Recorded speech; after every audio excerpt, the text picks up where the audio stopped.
Oh, my goodness. AEW Dynamite. Wasn't really all that dynamite tonight, huh?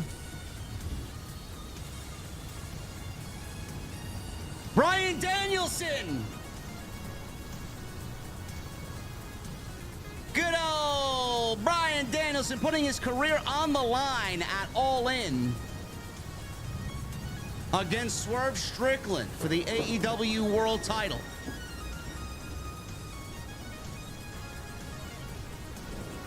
I don't know what you guys feel, but it kind of feels like Bryan's going to be the new world champion in 3 weeks.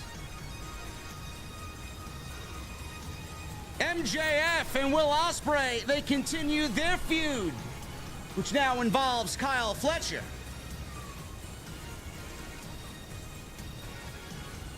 Other than that, I don't really know what else happened on Dynamite tonight, man. Everybody's talking about Shane O'Mac. Shane McMahon! Looks like he may be coming to AEW, man. Jesse and I are going to talk about it. I already talked about it for about 40 minutes today, but we're going to talk about it again.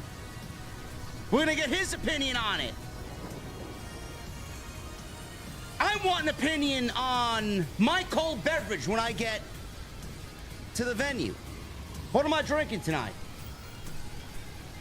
Do I have an old-fashioned? Do I have a dark and stormy? Do I have a gin and tonic? What do I got? What do I drink tonight? Weather in New York ain't all that great, man. It's pouring outside. I may have a dark and stormy tonight, man. I don't give a shit what anybody's drinking, man. As long as it's cold, we're going to the venue. And when I get there on this Wednesday night, I want to know, what the fuck are you guys drinking?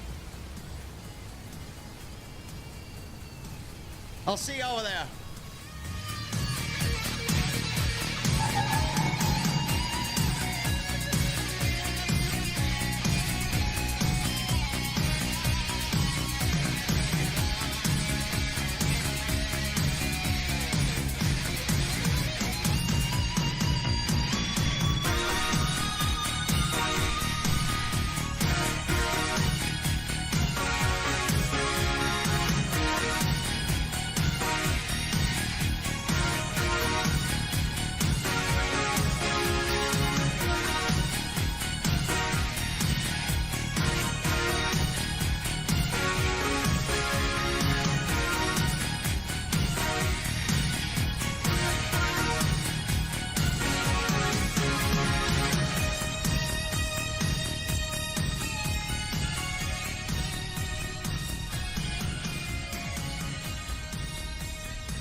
Why has Triple H been so successful? Why is Triple H running WWE better than Vince McMahon and Bruce Pritchard on Monday and Friday night? Long-term booking.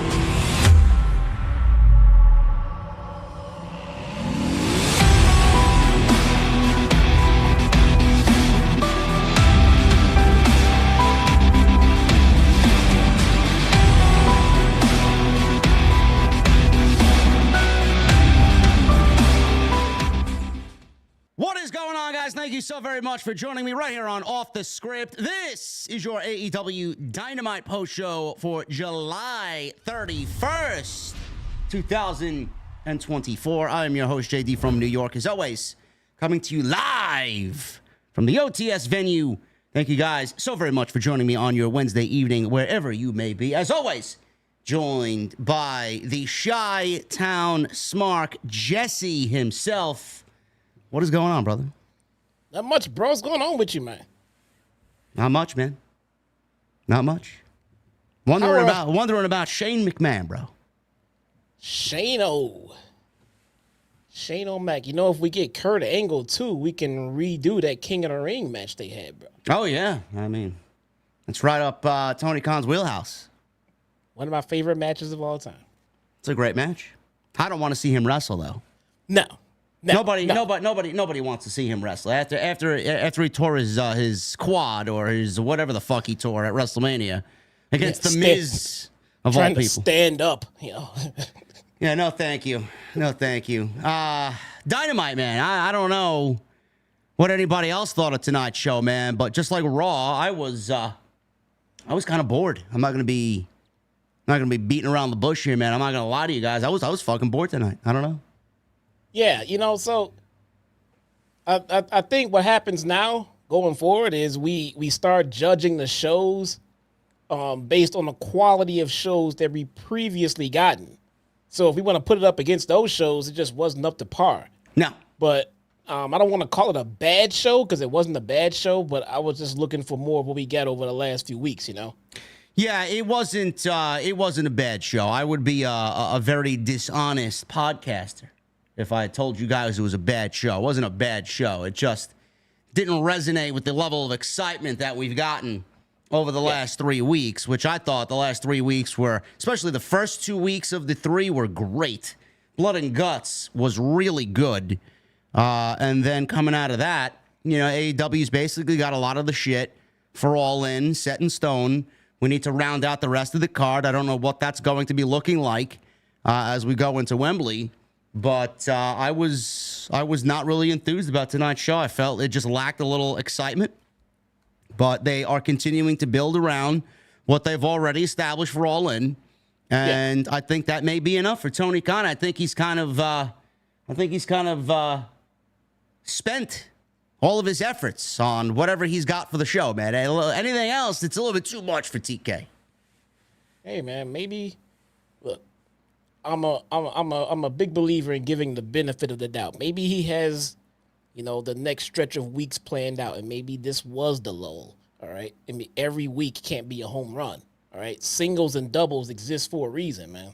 Sometimes you got to play the small ball. Sometimes you got to wait, hit your singles, hit your doubles. After you get everything set up, then you knock it out of the park. Maybe that's what we got coming as we get closer to All In. We shall see. So, I mean, we're not in a position to say what's absolutely terrible until this build is done. When the build is done, we can look back on the build and say, that was fantastic. Or, you couldn't do any better than that. You know? We will get into it all, ladies and gentlemen. We got the Dynamite show to go over tonight, but the big elephant in the room is Shane McMahon, which we will start off with in just a second. But first, I have to acknowledge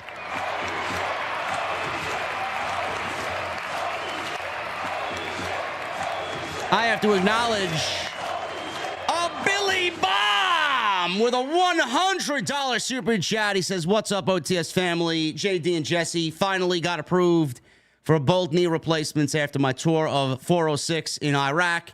I'm in pain, but I have the OTS family here every week. God bless you guys. Now we have stories in AEW. Billy, thank you very much for your generosity, man. And as always, we will be here for you, man, through and up until you are 100% cleared and ready to get back into action, brother. Thank you so very much, man.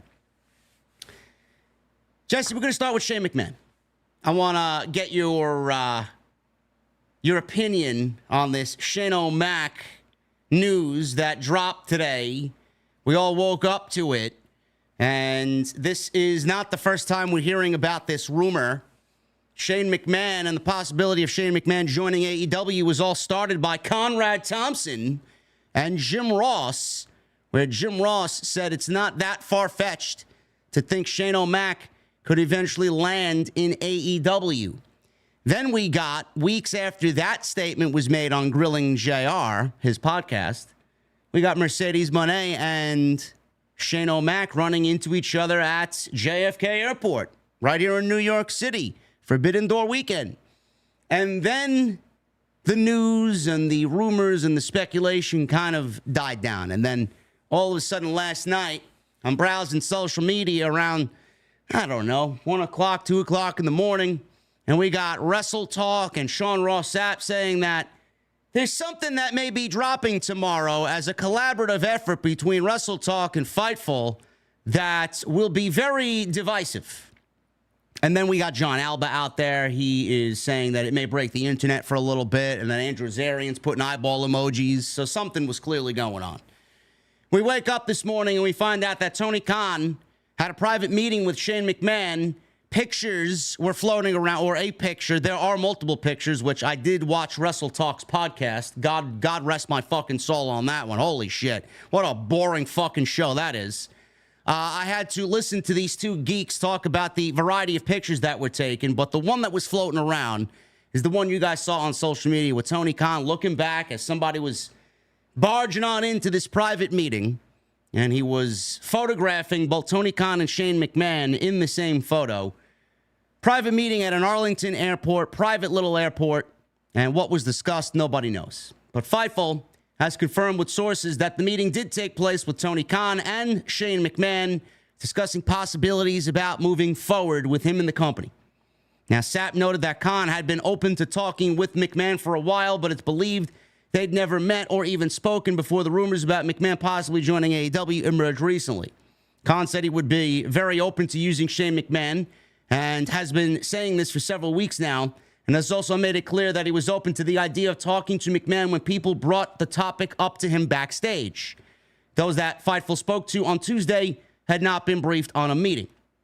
Publicly, Tony Khan commented in a recent interview on the Maggie and Perloff show that McMahon was welcome to stop by anytime, and he seems like a really nice guy.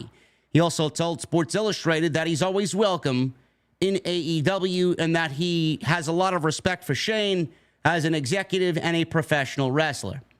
Shane McMahon has been absent from WWE since WrestleMania 39 after he tore his quad, seconds into a match with The Miz, and Fightful reported that in June 2024, he was under no type of contract with WWE. WWE did confirm that he's not with the company in any official capacity. Jesse, I've constantly stated in the multiple times that this story has been brought up that I would not mind Shane McMahon in AEW coming over from WWE. I think it would be a shot in the arm, a different shot in the arm that I feel like AEW could absolutely use. Now, I know Jason and I on Tuesday nights are going to talk about this next week, and I know he jokingly tweeted with me that he is in absolutely no position to ever want to see Shane McMahon in AEW. He gave me a Shane McMahon thumbs down emote today on social media. How do you feel about this news? And would you like to see Shane McMahon eventually land in AEW? So this is interesting. And just for that reason alone, I mean, for that reason alone, I wouldn't mind seeing him in AEW. But I guess it really, really, really depends on how they plan on using him. We can go ahead and have the ways that we would want to use him and the things that we would or wouldn't do. But that might not necessarily jive with what maybe what TK had planned or what Shane put on the table in order for him to come to AEW. We don't know any of that. But if I'm looking at it, if I'm booking it, would I mind him coming in? No. I mean, because it's, for one, it's an opportunity for something to happen that can never happen in any other way, on any other level, if that makes sense. Having an actual McMahon employed with AEW. I mean, so that alone is intriguing to see, just to see how it all pans out. What would I do with him? I don't really know, man. I don't know what kind of expertise Shane would bring to the table as far as a backstage role, other than having the same last name as the most important single man in wrestling history. But I still think it could be interesting. Maybe an on-screen authority figure type deal. That is definitely something Shane can be good at. He's excelled at that in the past. The limited mic work that would be needed, his ability to take a bump, as a heel GM or babyface one, either way. I mean, it's intriguing. I'm not sitting here saying I'm over the moon and dancing around happy that Shane McMahon is possibly coming to AEW. It doesn't excite me like that. But if it happens, great. I mean, my first response would be, I want to see what they are trying to do with him. I don't want to see him wrestle anyone in any capacity at all. If we have to see him on TV, I would definitely see him as an authority figure. I don't want to hear him on commentary. That's not the role for him. I don't even think a manager would serve very well either. Now that I'm thinking about it, I think on-screen authority role would be about the only thing I would probably want to see from him. I think that's where he could lend some help to help improve the company, if anything at all. Yeah, I'm in the same boat as you. Him as an on-screen character in a wrestling capacity. You know, I feel like those days are very much behind us. Yeah. And I feel with Shane McMahon and the rumors of him joining AEW, I think a lot of the AEW fan base, and I said this today on the video I put out. If you guys want my solo thoughts on it, it's all in there. I think a lot of the AEW fan base right now is probably scared shitless that their beloved AEW is changing. But I don't think these people are bright enough or intelligent enough to realize that the AEW that they think is still here, the AEW that you and I have been covering for the last 5 years, from year one, I don't think people realize that AEW is dead. That AEW is gone. There is no such thing as How long has Monday Night Raw been on TV? Listen, AEW does not feel the same as it did in year one and year two. That's right. That's the point I'm making. Right. How long has Raw been on TV, though? Raw's been on TV since January 1993. So if we go back to the first episode of Raw, does it resemble anything that we're looking at today on Raw? No. Nor should it resemble anything. No.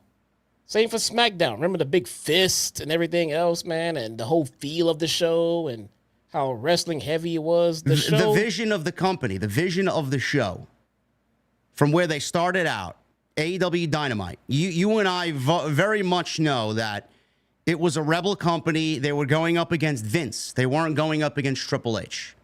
Mm-hmm. As soon as Cody left, things went out the window. You and I both know that. You even mentioned Brandy. You feel like when Brandy and Cody left, that things kind of went downhill after that. Then we got the Punk situation happening, and things just kind of exploded. And it almost felt like AEW lost their identity. They didn't know what to do. It was like a fucking a bomb went off, and they were just trying to recover from the damages left from that bomb exploding. The point that I'm trying to make in regards to this situation is I think the AEW fans feel like that AEW is still here. It still exists. It doesn't. AEW has undergone various changes on TV, on screen, from what you see on Dynamite and Collision to what you are looking at backstage. Tony Khan has assembled a lot of ex-WWE personnel around him. And I feel like that's a good move because these people bring knowledge, and these people bring a sense of, hey, man, we can take this company, this baby company that's been only around for 5 years, to the next level. And I feel like with Shane McMahon and the AEW fan base, they're worried that their AEW is going to go the way of becoming a WWE 2.0. WWE is WWE. Nobody's ever going to compete with WWE. They do things right. Not everything they do is the right way, but they do things that are really good. They do things that just don't hit. AEW does the same thing. They do things that are really good, and they do things that sometimes don't hit. But I think you and I have discussed this creative process and what we see on TV extensively week by week. If AEW borrowed a little bit more from what WWE did, not saying blatantly rip them off, I don't want to see them become fucking Monday Night Raw. But if they borrowed some of the things that I feel like WWE does right and adopted them as their own and applied it to their own show, I honestly feel like AEW would be better off. And that same thing applies here with Shane McMahon. I think Shane McMahon brings with him a ton of experience, a ton of just knowledge. He's been in the trenches with WWE. He watched his father take the company from nothing to the fucking multi-billion-dollar corporation that it is right now. How many people are in Shane McMahon's contacts that Tony Khan might not have contact to Shane McMahon brings a lot of mainstream attention with him. Shane McMahon brings a lot of trust with him. I mean, he was the cool McMahon. He was the McMahon that everybody really wanted over Vince. So I feel like with him coming into AEW, I feel like there's a lot more positive than there is negative. And I feel like people are automatically jumping to the negative because they feel like the company's going to go the way of WWE. And I feel like, obviously, with all the shit that we've heard with the McMahon family, the McMahon name is sullied and the McMahon name is canceled in the realm of pro wrestling. I don't know if AEW wants that type of heat, especially after the comments that Tony Khan made, calling them the Harvey Weinstein of pro wrestling, and he damned the McMahon family and all this other shit. That's something that Tony Khan's going to have to deal with head on. But I do feel like Shane McMahon coming on in brings a lot of positive, much more positive than there is negative. Yeah, I agree. You know, and if nothing else, he brings intrigue. Yeah. That's always intriguing. Whether or not it works out, whether it pans out, you know, yet to be seen. We'll find out when they make it happen. But in the meantime, that's a headline. That's pretty significant, man. That's something big. How big is it? We don't know. Again, what kind of plans do they have? What are they going to do with him? What is the goal? What is the purpose? You know, we'll see if and when that happens. But it's something, man. And that's something that AEW's been looking for. They're looking to garner interest. And that's interesting. It's not going to be game changing. It's not going to make people say, "Oh, well, now I'm going to tune in every week just because Shane's employed." I don't even expect to see him every week. No, they didn't even do that when Punk was there. I mean, the hype around Punk lasted what, a month and a half? Yeah, and then everything normalized back to the way it should have been. I mean, it's always like that with every situation that arises similar to this. Yeah, we could never see it. You know, who knows? Or we could see it and remember back and reflect on this day and say, "Man, remember when it was weird that we thought Shane was gonna come in? Now look, he's been here this long and it's been great." You know, we don't know, but you don't get opportunities like this very often. So I don't understand why you wouldn't take a stab at it. I mean, other things have failed and you've managed to move on and carry on after it. Let's see how this goes. This might be a success.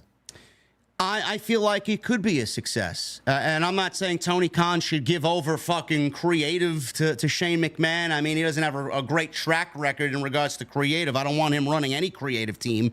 Plus, I also don't see Tony Khan relinquishing that type of power because we all know that Tony Khan loves power. And he's not going to be giving Shane McMahon that much in terms of power.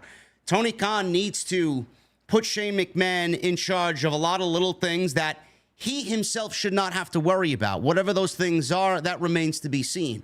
But adding another level of just wrestling, knowledge there in the form of Shane McMahon on top of what he's already developed for himself and what he surrounded himself with. Just look at what Tony Khan this year has done. Mike Mansory, he brought in Mike Mansory, who basically was going to take Kevin Dunn's job. Mike Mansory is the senior vice president of AEW and co-executive producer. So we got Kosha Irby as well. He's the chief operating officer. He came over from WWE. Jennifer Pepperman is Mercedes' personal, writer, and she is now an executive producer and part of the creative team for Tony Khan. Adam Hopkins came over from WWE. He was head of public relations over there. Now he's head of public relations over in AEW. Obviously, we got Bryan Danielson and a bunch of other, smaller roles given to, some ex-wrestlers that have joined Tony Khan over on AEW. But you see AEW changing from within. This is not done just willy-nilly. This is done strategically. And Tony Khan is putting some of these big names in place because the future of AEW is going to heavily rely on what they do from this point forward.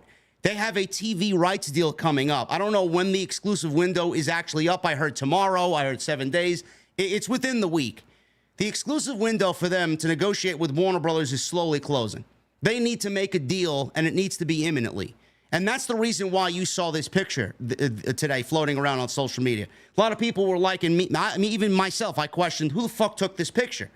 Like, they walked into the private meeting with Shane and Tony Khan, and it's almost as if Shane McMahon was unbothered by someone pulling out their phone and photographing him in this private meeting with Tony Khan. Tony Khan didn't really have a surprised look on his face. So who took this photo? Someone took this photo, sold it to Fightful, sold it to Wrestle Talk, and they spawned it off as news. And someone made a couple extra bucks on the side. And Tony Khan gave his blessing for this photo. He wanted this photo out there. And this is 3 weeks before All In. This is going to generate interest now for All In. This is going to generate interest for Dynamite. How much, that remains to be seen. But this is all for the TV rights negotiations. And I said this today. Warner Brothers and David Zaslav are looking at AEW right now. Every aspect of AEW business is down. I don't give a shit what Tony Khan wants to say. Every aspect of business is down. Attendance numbers, ticket sales, merchandise, ratings, pay-per-view buys, interest, social media numbers. Every aspect is down. And they need something that is going to differentiate year 6 from year 5 and the second half from the first half. They want to know, what are you going to do differently in this new contract year over the next 5 years that you haven't shown us in the first 5 years? Shane McMahon is that answer. They need some stability. They need some level of confidence. And no matter how it looks, because it certainly looks desperate, I think that Warner Brothers Discovery is looking for something to change. Otherwise, why are they going to give AEW more money for their product and nothing is going to change? You know, pro wrestling only gets you so far. And the vision of AEW putting on banger matches and Meltzer fucking rating this 8 stars and everybody fighting for a Meltzer rating, that shit only takes you so far, man. They need mainstream attention more than they have now. They need casual fans watching the show, generating interest for a new audience, and they need to put a stop to just only catering to their hardcores. That's what's going to grow AEW, and this move is going to facilitate that. I truly believe that. Yeah, so I don't think the picture was stolen or leaked or anything like that. I think it was put out on purpose by Tony Khan, AEW, and this is not the first time he's done stuff like this. He'll put, when they want to keep a secret, no one does it better than AEW. If they want to shut down any information from ever getting out from anywhere, they can do it just like that. We've seen it multiple times. But there's times like this when he will float out the idea of things just so he can read his audience. Yes. He'll take a look at social media. He'll take a look at podcasts like this, and he'll gather the thoughts of the people that he would like to hear from to see what they think about it. Something may never come of it. Another instance of this was the Goldberg situation. He put that out there that he's been in talks with Goldberg. And what did we do? All over the community, we talked about it. What we liked about it, what we didn't like about it. Mostly what we didn't like about it. And it was pretty unanimous, and nothing ever came of it. It just kind of went away. I think this is another instance. He kind of put the picture out there, just floated it, and just say, hey, let me see what the reaction would be, you know? And the general consensus around, from what I've seen so far, is about, nobody's crying and hating it and nothing like that, but no one's tripping over themselves to get to Shane. It's kind of like a 50-50 type deal from what I've seen. I think that's how this picture got out. I think that's why it was leaked, and Tony Khan is paying attention to the response around the community right now as we speak. 100% accurate on that. Absolutely. This was done purposely, and Tony Khan has done this on more than one occasion to gauge the interest from shows like this, from fans on social media. And right now, there are people that are worried, and there are a lot of people that are in favor of this.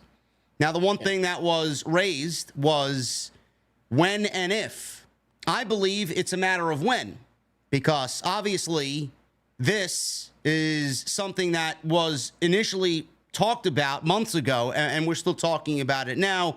And the fact that it happened on a Wednesday, and the fact that we're talking about this now, and it's just picking up more steam. There is smoke to the fire 3 weeks before All In. I do think that there is something to this, and I do think a deal will be made eventually.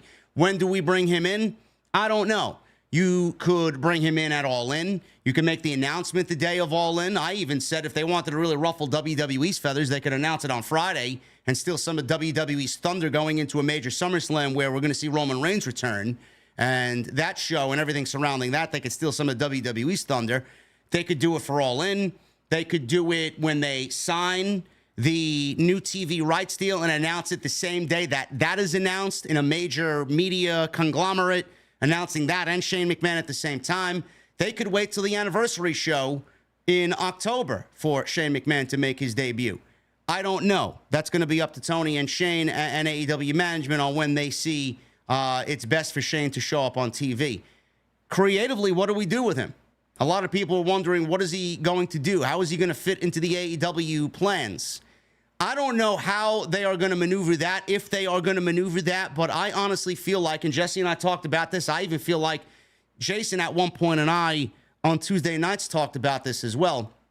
I'm pretty sure we have. Split rosters. I would love to see Shane McMahon come in via the Elite storyline, and I would love to see Shane McMahon be hired by the Young Bucks and the Elite to run one of the two major shows. That way, Shane runs one show, Tony runs the other, and we get a split roster between Dynamite and Collision, moving on into the new TV deal. Whether that means Dynamite moves to 3 hours and Collision stays on Saturday at 2 hours, I don't really know the logistics of what's going to happen there, but I feel like this would be the perfect opportunity to split the rosters. And that's one of the ideas that I would love to see AEW adopt from WWE, because the roster is bloated, and I would love to know who I'm getting on Wednesday. I would love to know who I'm getting on Saturday. I feel like that would actually benefit ticket sales as well. You buy a ticket to AEW Dynamite, it's like a fucking, it's like Russian roulette. You don't know what the fuck you're going to get.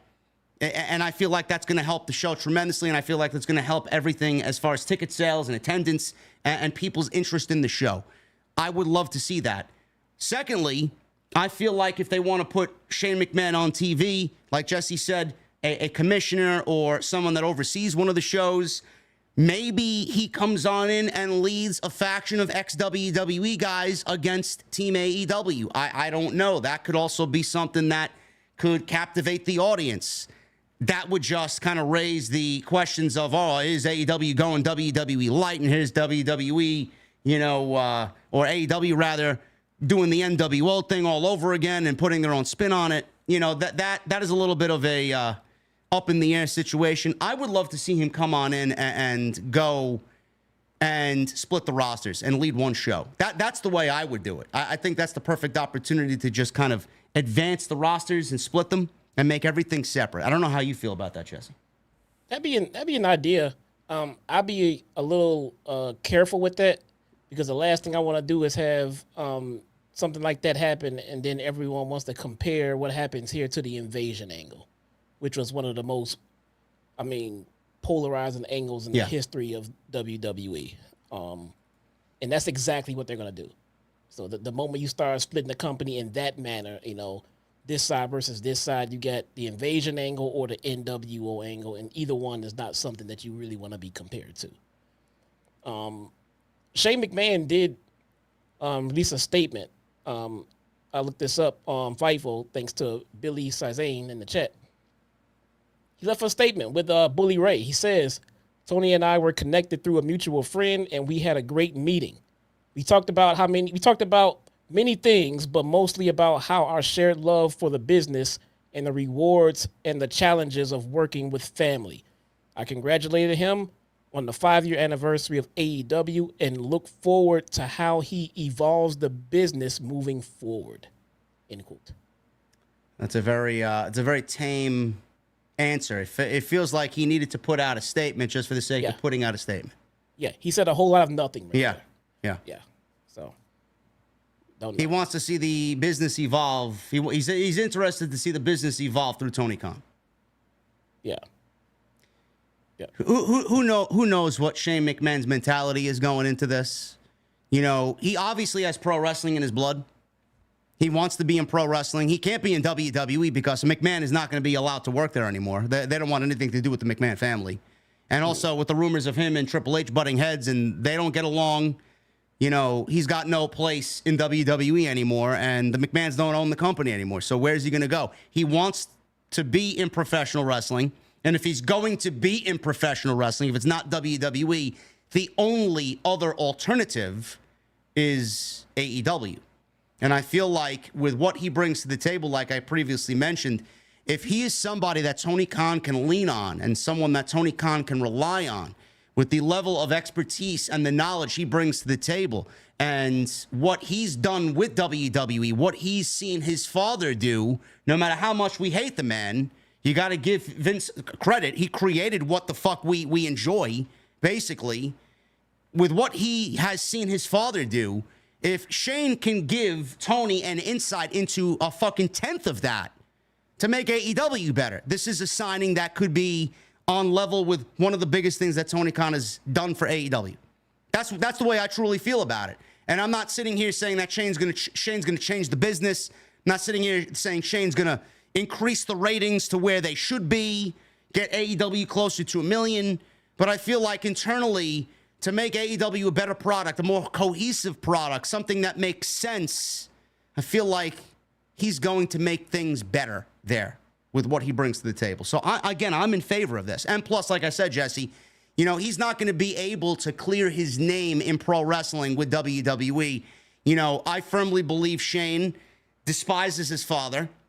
Obviously, I don't think... Listen, what Shane knew of Vince, I mean, nobody knows. Nobody knows. I don't think Shane, just like I think Triple H didn't know, I don't think Shane knew the level of depravity that he went out there in Titan Tower fucking doing what he did after hours. I don't think Shane knew anywhere close to the horror stories.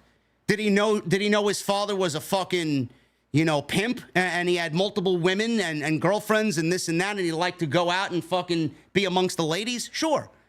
But I don't think Shane is anywhere close to knowing what his father did. And I feel like with Shane, he's very much in his mother's corner and he wants to clear his name. He wants to be back in the business, and if he can clear his name with Tony Khan and present himself as the good McMahon, I mean, it's a little bit of a saving grace to maybe have him sleep easy at night, because who the fuck knows what that family's going through, man? Who knows what those kids are going through? He's got kids of his own. You know, yeah. I mean, look at what their grandfather has done to put a fucking a huge black mark on the family name. So that may bother Shane at some point or in some way. So if Tony can help alleviate that and help Shane in regards to that, I mean, that's something I can see him wanting to do as well. Yeah, I mean, look, man, and my thing is, I think TK has learned from the Phil experience how to protect himself in a situation with a hire like this, where you just, like, who knows what could happen type hire. So I think he may have learned from that mistake, maybe in regards to exactly how much power he may give or not give Shane, what exactly he would be in charge of, if anything at all. And I think he has learned from that situation. So I don't think this would be something that could happen that would be detrimental to the company. So I say, why not? Give it a shot, man. I would totally give it a shot. I don't know who's listening over there. I feel like if this is something that is on the table, I feel like you move forward with this. That's just my personal fan opinion of it. I know it looks outlandish. It looks like something we probably never could have even dreamt of. And Tony Khan has made off-color comments about WWE. I mean, he was making off-color comments about WWE, saying that a notable wrestling media personality was telling him that WWE PR is skewing the numbers, and basically going out there saying that AEW is on this level of getting the same deal or less than what they're getting right now from Warner Brothers Discovery, and that they're not going to get any sort of increase. Just to put the bad juju on AEW going into these TV right deals. They want AEW to be looked down upon.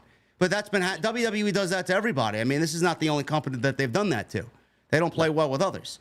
And Tony's made off-color comments about wanting to work with WWE after calling the whole fucking company the Harvey Weinstein of pro wrestling. I mean, he's so hot and cold about what he thinks of the other team and the people over there. Now you got Shane coming on in. You're going to get some level of criticism. How he handles it, that's going to be a whole nother story. I think he needs to keep his fucking mouth shut. I think with Shane coming in, Shane's going to be the talking figurehead. You know, it's going to be something else where I feel like Tony can take a step back from even making public appearances all the time. I'm not saying he doesn't have to not make a public appearance, but if you're going to get someone like Shane McMahon representing the company, that's going to be a lot off Tony's plate. And I feel like Tony needs to take a lot off his fucking plate, because right now he's got so many full plates. How many hats does he wear? And that's what I feel like is also dragging the company down, because he's in everything. He's a part of everything. He makes every decision. If Shane can alleviate some of that, again, that's a huge positive. Yeah, maybe Shane runs ROH. Who knows? Could be. Depends on if they make ROH into NXT. Yeah, you know, I mean, who knows? I mean, if there's anything that I'm gonna look into if I'm TK, it's the people around me. It's the locker room. It's relationships like Dr. Martha Hart, things like that. Look around and see if anybody that you have a good relationship with would have a severe problem with this, because a lot of people came from the E with major issues with that company, including management, and somewhere around during the Shane McMahon, era. I mean, who knows? Again, who knows what kind of problems some people might have with the McMahon family in general. I'm not saying it's a no of one person as an issue, but I would still hear those concerns out and keep those in mind as you go forward with whatever plans you might have. Another thing in regards to Shane McMahon is the relationships that he may have with some of the current ex-WWE men and women that are in AEW. The relationship he has with some of the people working within WWE now.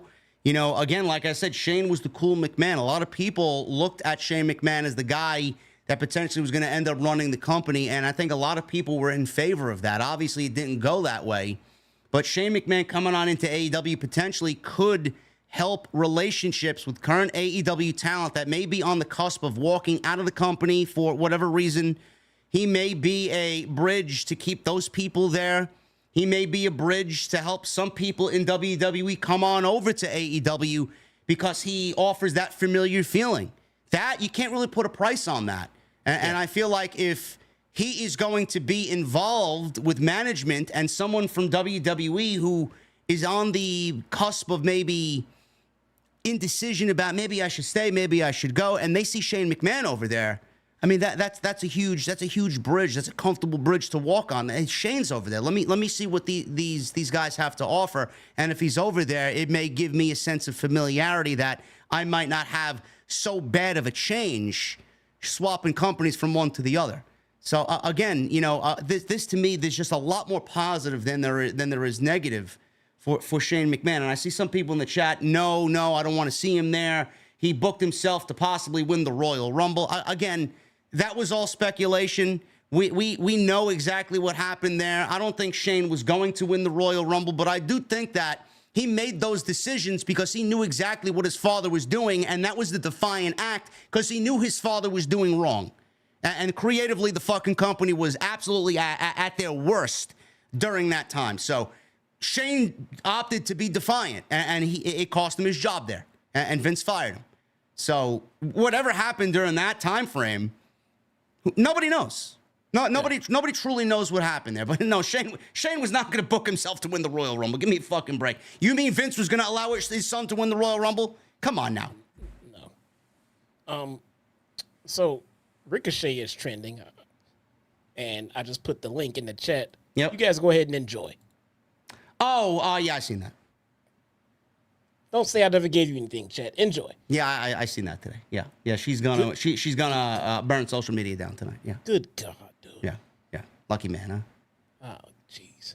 Is he showing up at All In? I think so. If I was to make a prediction, I say yes. Yeah. Is he bringing her with him? No, she's staying there. All right, just wondering. Yeah, so that's the latest, guys. Shane did put out a statement, and like Jesse said, he said a whole lot of nothing. He danced around it. He's not going to let you know what his plans are. He met with Tony, and we will see how this develops. But I do think that it's a matter of when and not if. I think there's a lot of smoke to this fire. Yeah, I think it's definitely a win, because if it was an if or a no, and Shane is aware that this picture is floating around, so he would have come out, addressed it, and said that he will not be joining AEW and forget about it. Yeah. He would flat out said it's not happening. I was just meeting with a friend. Blah blah blah. End of story. No, he came out and gave the most PC answer you could possibly think of without saying I'm joining AEW. Which, I mean, again, what do you expect him to say? I will be joining the company and ruin the surprise. Because everyone wants the surprise ruined for them. I mean, just let it be. Ladies and gentlemen, we're going to get into this AEW Dynamite show and break down the biggest talking points from tonight. But I want to check in on you guys on the chat. We got almost 1,500 in here. So let's try and get that thumbs up number way up. We got 388 likes. If you guys are in the stream right now and have not hit the thumbs up, I would really appreciate it. So please hit that thumbs up. Super chats are open. Get them on in. Let's end the month on a strong note. Also, Go check out all the other content on the channel. We did Monday night with Raw and the post show. Tuesday Night Titans episode 59 with Jason, the Solid Monster, and I last night. Extra today on Shane. And tonight, Jesse and I are live for AEW. So make sure you guys go check all that stuff out. Follow me on social media at JD from NY206, Twitter, Instagram, TikTok, and Cameo. Make sure you guys hit that subscribe button down below to this channel.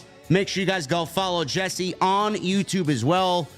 Down in the description, click his name. It'll take you right to his YouTube channel if you guys are interested in following him over there. Also, he's on social media at Chi-Town Smark.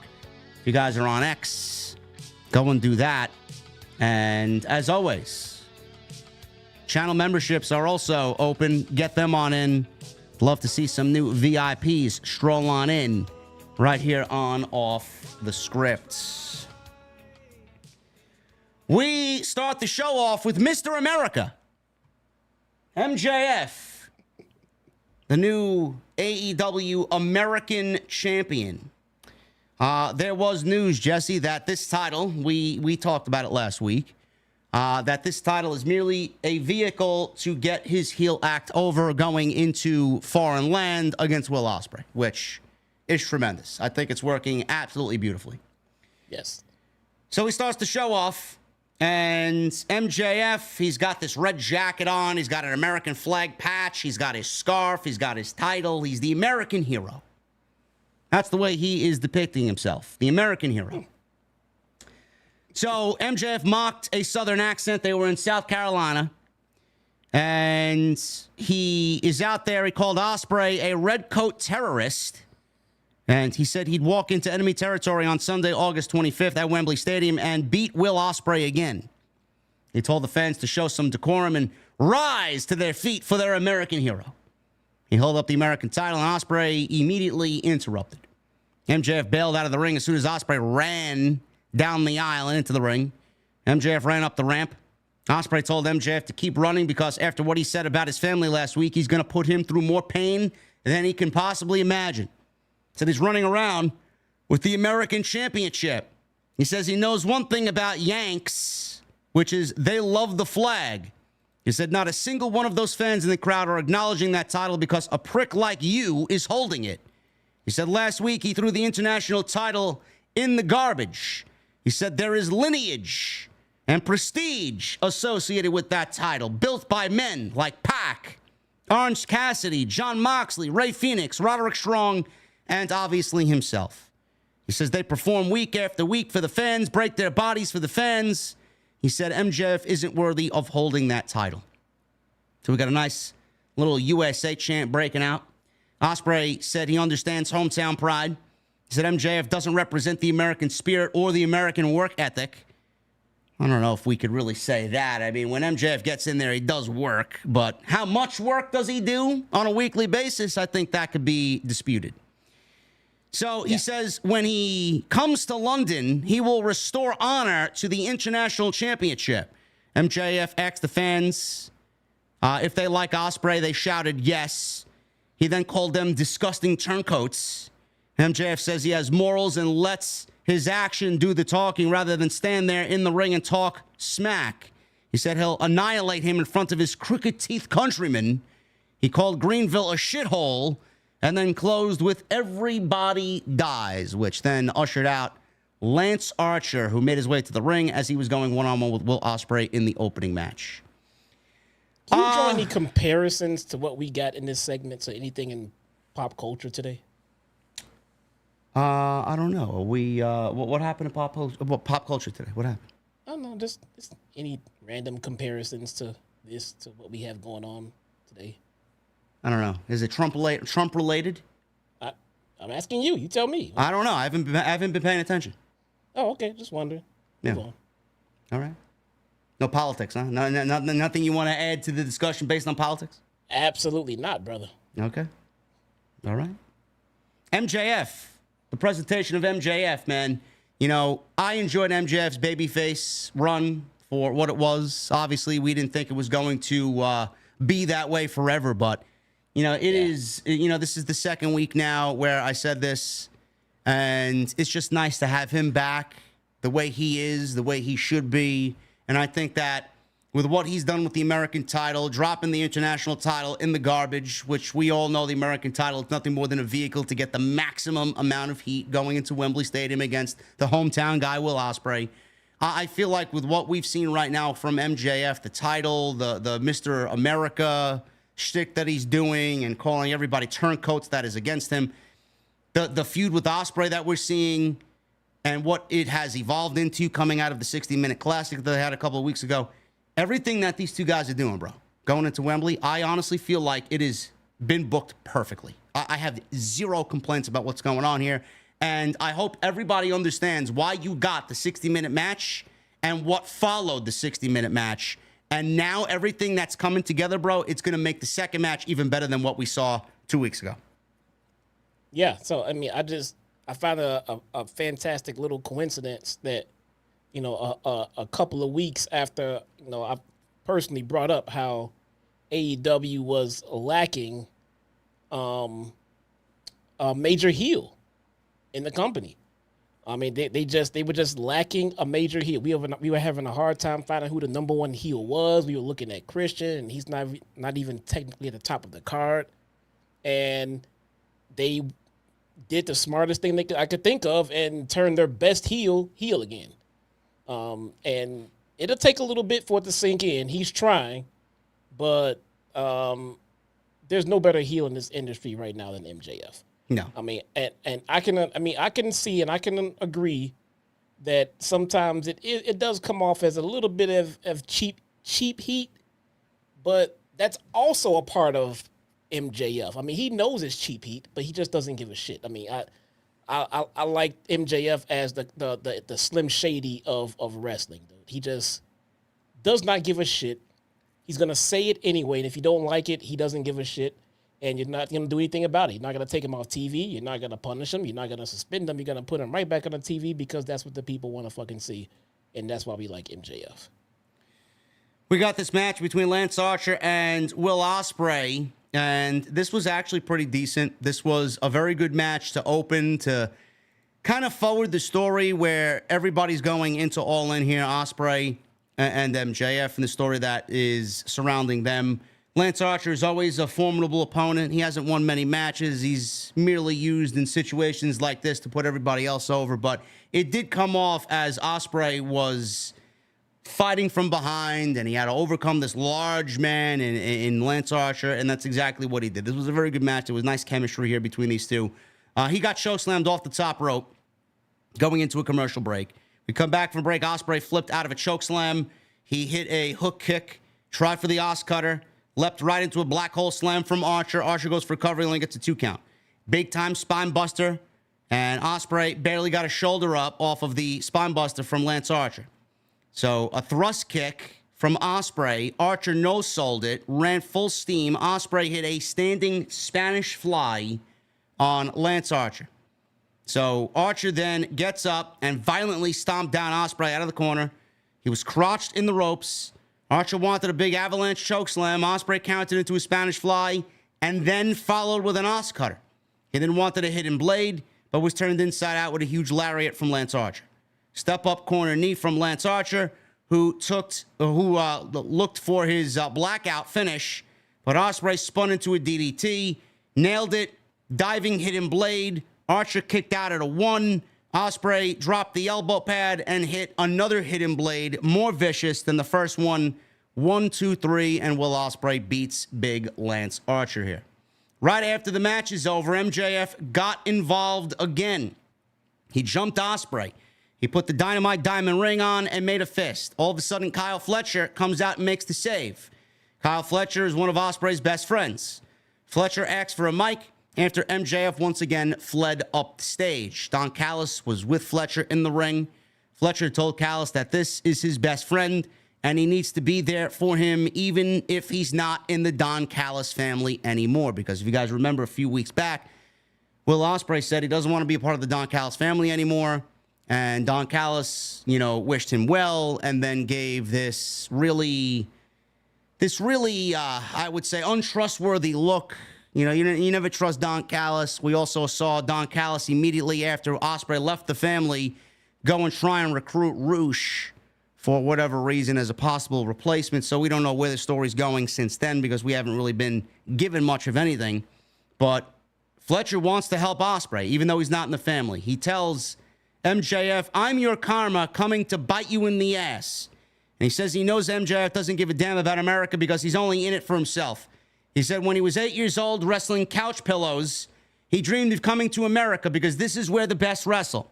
Fletcher says he has his dream girl, dream house, and dream life. He says he will be forever grateful. He said he speaks for Australia and the United States and everyone when he says they're sick of MJF shit. He called MJF to the ring. MJF took off his shirt, and he was getting really amped up. You want to wrestle? You want to fight me? You want to fight me tonight? And everybody thought he was going to wrestle tonight and make the challenge tonight. MJF picks up the microphone and says, after he's all heated, no. I love that gimmick that he does. No, he gets so animated. No, I'm not going to wrestle you. Fuck out of here. Who do you think I am, man? He doesn't work. He doesn't work when other people want him to work. He works when he wants. No one thought he was going down there to hit. Nah, come on.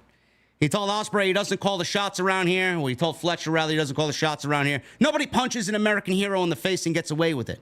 He says he'll face him on his watch next week on Dynamite. And he's going to kangaroo kick his face off and make sure he suffers the same fate as Daniel Garcia. He says he'll break his neck and leave him in a pool of his own blood. And he can't wait to see the look on Ospreay's face when he's done dismantling his boy.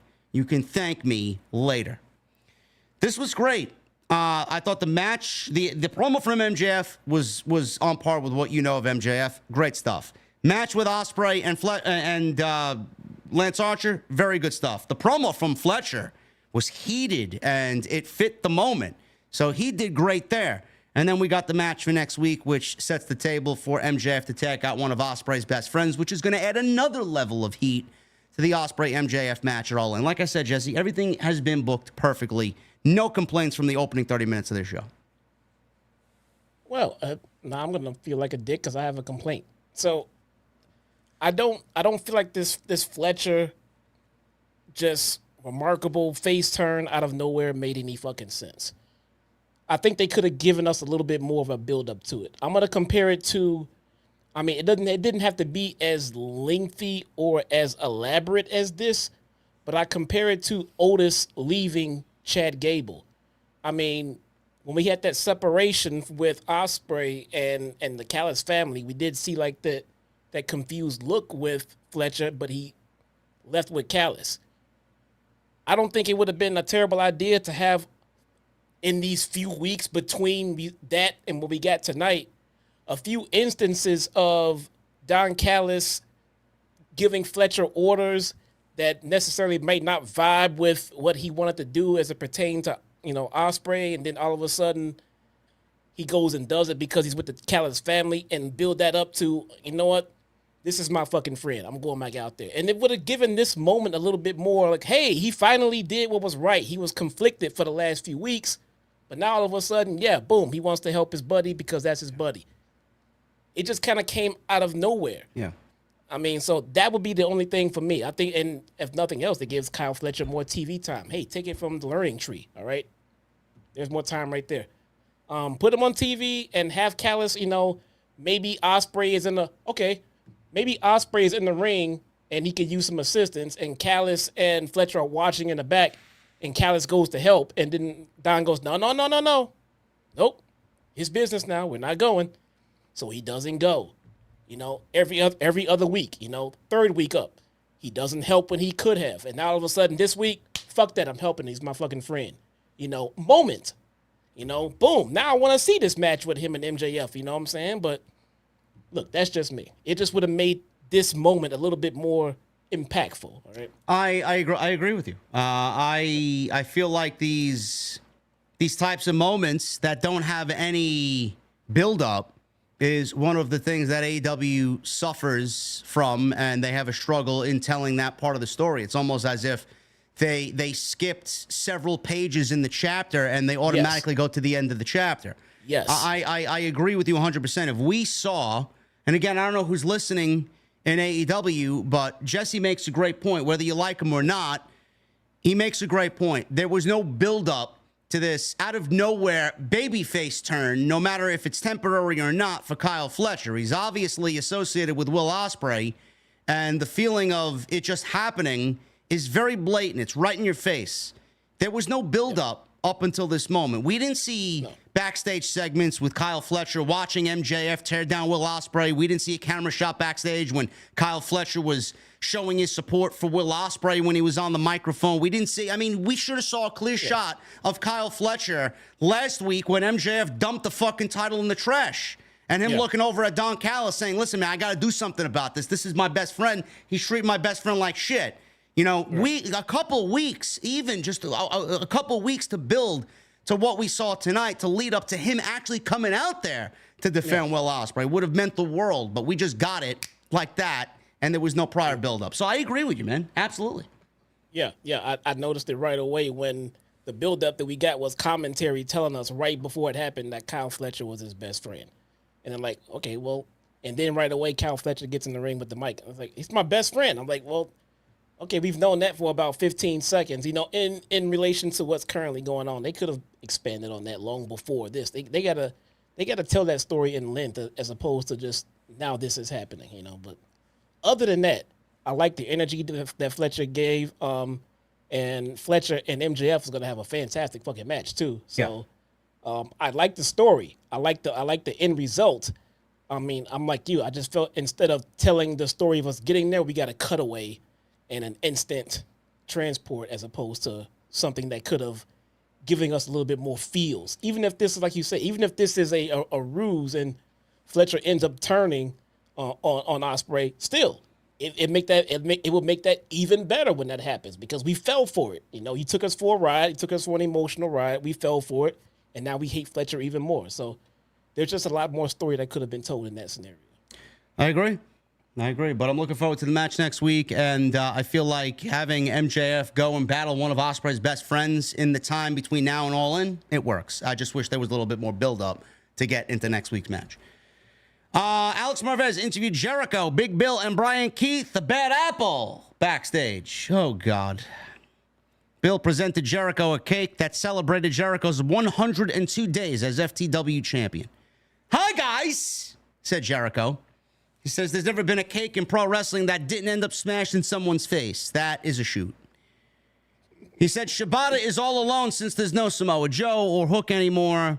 He said Bryan Keith will take him out next week. Great. Now I know what to skip next week on Dynamite. Keith said Shibata should mind his own business. And next week he's making Shibata his business. So Marvez is there and Big Bill hands him the cake. Keith pretended he was going to shove it in his face. I wish he did, but he did not. Keith then told him to show respect for Chris Jericho. Eat the cake. Marvez dipped his finger in the frosting, licked his finger, and said, not bad. There's one thing Marvez doesn't need. It's fucking cake. This shit sucks. I'm sorry. I can't legitimately. I care about zero characters in this ongoing storyline. I hope Hook and Samoa Joe end this shit at All In and we can move the fuck on. The only thing that I took note of this segment was Jericho didn't come off over the top. He wasn't like, hi guys, this is the learning tree. He was a little bit more subdued. He's a little bit more. It was almost as if he was dipping into some sort of evil fucking demented character at the same time. So I like this. This is a little bit more low key Jericho. This is fine. But as far as my emotional investment in this shit, I have zero fucks to give. No. You want me to be brutally honest with you? No. And speaking of not seeing Hook in a while, did you see Hook on social media the other day? I did. He's dating Dame Dash's daughter, bro. Is he really? Yes, he is. Okay. Lucky Hook? I mean... There you go. Who better? Who better than Hook? Nobody. Better than Hook, man. Taz raised a fine man, bro. Honestly. Man, this dude, every time I see him outside of the ring, he's winning. We saw him in the strip club, winning.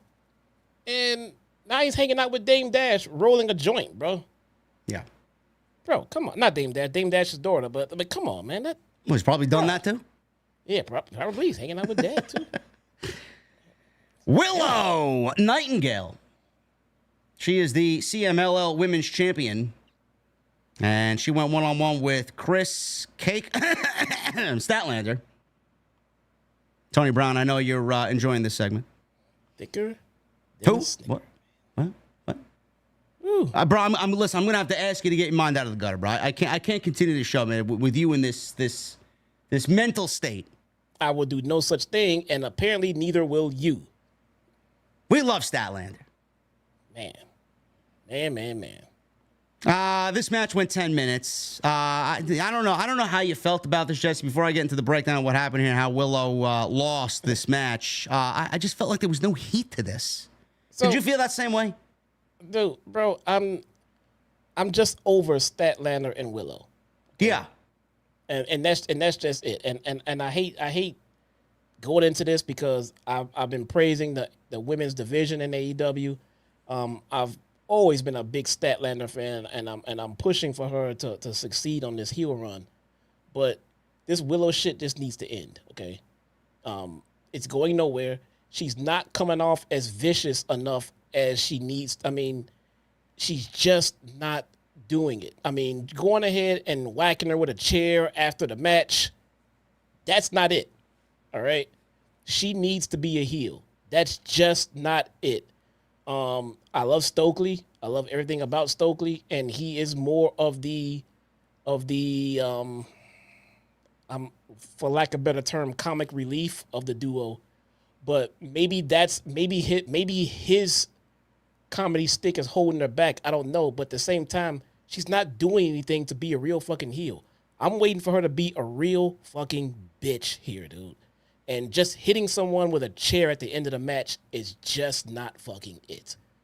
All right, she needs to stick out a little bit more to garner that kind of heat. I mean, she's not doing anything to be a real heel. Something. I mean, it's just not working for me right now, man. No, and the CMLL Championship being on the line is not going to add anything at all to the heat that this match needs. I'm sorry. Nobody gives a shit about the CMLL Women's Championship. Nobody. No. I don't even know why it's on the fucking show. I don't give a fuck about CMLL, and nobody here does. So why is this on the show? Because they took the title off of her to give it to Mercedes, and they want to replace that title with another title, and the fact is we just don't give a shit. The only reason why the CMLL Championship now is being presented on Dynamite is because the last person that held it is now in WWE, and AEW thinks that with Willow holding it, it's going to be better presented than it was on Stephanie Vecker. That's it. No. Give me a break with this political garbage. Nobody gives a fuck about the title. And AEW's got so many fucking titles that mean fuck all that this championship doesn't do anything. It doesn't. No. They don't care about it. We're starting to care less about Willow just by proxy of how they're treating her with Statlander, bro. It's just not that fucking interesting at all. And the fact of the matter is, we care about Willow as a babyface. Willow's a fucking awesome babyface, man. So she seems to be like the perfect fucking candidate for Statlander to just heel out on and get some real fucking heat, but it's just not happening. She's just not doing any fucking thing. I mean, let's try an injury angle or something. Let's put Willow on the shelf for a few weeks, something like that. And then put Stat on a little bit of a tear. I mean, let her fucking go and torment somebody. She's fucking just, her presence is so fucking big when it comes to the other women in that fucking division. She should be a fucking bully. She should be going around and just doing whatever the fuck she wants, man. I mean, but she's not. And it just doesn't feel like anything of significance when it comes to Stat. It doesn't look like that she believes what she's doing. She needs to be more of a heel. She needs more fucking heat. Yeah. Yeah, I agree. I agree with the CMLL. I mean, Tony Khan loves his partnerships, but again, I don't. Nobody's watching the show for CMLL. Nobody. No. Like I don't like. This is one of the reasons why their ratings are down. Like this unimportant, just nonsensical garbage. And yeah, the title looks like shit. The title looks like something that you'd get out of a fucking Happy Meal at McDonald's. It looks like shit. Come on. Yeah. So we go to commercial break around 2 minutes. Statlander avoided a cannonball at ringside. She hits the steel barricade. Double picture-in-picture break. Statlander and Willow chopped each other on the ring apron. Willow gave Statlander a Death Valley Driver on the ring apron. She played to the crowd and let out a big scream and then fended off Hathaway, getting in her face. Hathaway then ran away. Statlander hit Willow. As soon as she turned around, Statlander threw Willow back into the ring. Willow powerbombed a leaping Statlander out of midair for a 2 count. And then she hit a big DDT for a 2 count right after. Statlander came back, landed a big 450 splash for a very close near fall. Hathaway slipped a chain to Statlander, which we've seen. I feel like we've seen this same finish with these three over and over again. Hathaway then distracted the referee. Statlander hit Willow with a discus lariat with the chain for the 1, 2, 3. Hathaway quickly hid the chain back in his pockets. And Statlander now earns a CMLL Women's Championship match because this was an eliminator. And now Statlander and Willow will battle for the CMLL Women's Championship, which I'm assuming will take place at All In. I can't see it taking place anywhere else. It would give the partnership some exposure on their biggest show of the year. But again, it adds nothing to the overall feud. And what happens here, Jesse? We're right back to square one, where Stat needs to be built and have some momentum of her own. They're not going to take the title off Willow, and Stat's going to end up losing. Yeah, it's... Look, man, I wish I had the definitive answer here of what they need to do, but I just know what she's not getting. She's just not getting any real genuine heat. No. Maybe she needs to take some aggression out on a non-wrestler. Maybe that can do it. What about Renee Paquette? How about in an interview she gets handsy on with Renee Paquette? Renee Paquette is adored by the entire fan base. Putting your hands on someone that nice would make you just a complete bitch, right? Let's try that. Let's try picking on the lesser. I mean, I'm talking like, it just feels like Jade Cargill had more heat with the TBS run here than what Statlander is getting right now. All right, when she was with Stokely, it felt like that she was the one in charge and Stokely was working for her. All right, I understand that she's with Stokely, Chris, because he's her mouthpiece, because, I mean, she does need improvement on the microphone, but that doesn't mean that she shouldn't be saying anything. With Jade, it felt like Stokely was speaking when Jade allowed him to speak. You know, something like that, as opposed to what we got here. That's just like Chris just does things. Here's a chain.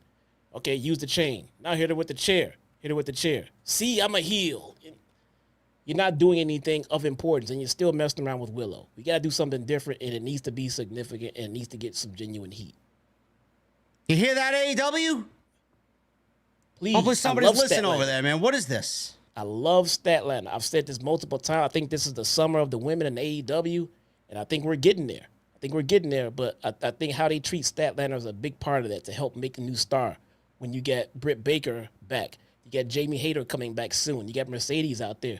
You build Stat up, and that's another player in that championship circle of who's going to be champion, man. Right now, I don't see Stat in the league of these other women because they're not treating her as such. No. After the match was over, Hathaway brought in a steel chair. Statlander hit Willow with it. 3 security guys ran into the ring as Statlander wound up to use the chair again. She then attacked the security geeks. Hathaway got her to pause her attack and then raised her arm in the air. Yeah. Very, very forced. Yeah, not it. Bryan Danielson. He made his way out to the ring. He's in the main event of Wembley Stadium, All In against Swerve Strickland for the AEW Championship.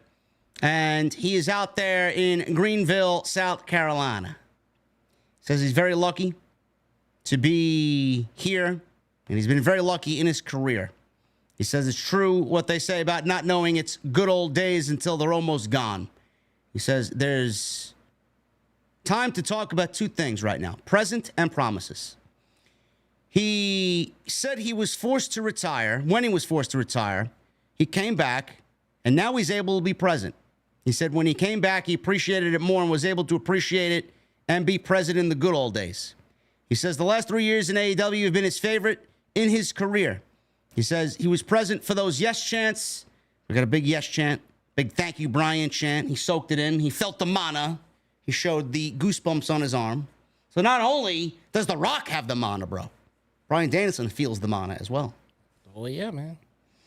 He shifted to talk about promises. He said he promised his daughter that when she turned 7, he would stop wrestling full time. He said he promised his family that his AEW contract would be the last one he ever signed. And that contract ends tomorrow.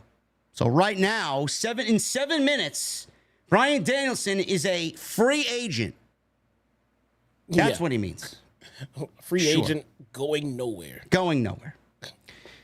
He said he promised himself that every time he stepped in the ring, he'd give everything he had for the fans because they and he deserved it.